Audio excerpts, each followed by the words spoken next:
NEET தேர்வு தொடர்பாக அனைத்து கட்சி கூட்டத்தை கூட்டி திமுக நாடகம் நடத்துவதாக மத்திய இணையமைச்சர் எல் முருகன் விமர்சித்துள்ளார். நீலகிரி மாவட்டம் உதகையில் செய்தியாளர்களிடம் பேசிய அவர், திமுக மற்றும் காங்கிரஸ் கூட்டணி ஆட்சியில் கொண்டுவரப்பட்டதே நீட் தேர்வு என குறிப்பிட்டார். தற்போது நீட் தேர்விற்கு எதிர்ப்பு தெரிவிப்பது போல் முதலமைச்சர் ஏமாற்றி வருவதாகவும் விமர்சித்தார்.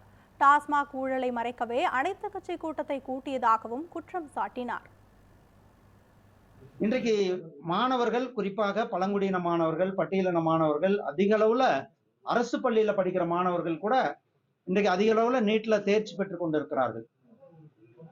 இன்றைக்கு அனைத்து கட்சி கூட்டத்தை கூட்டி மக்களை அவர்களுடைய தோல்வியிலிருந்து திசை திருப்புவது. டாஸ்மார்க்ல ஒரு பெரிய ஊழல்.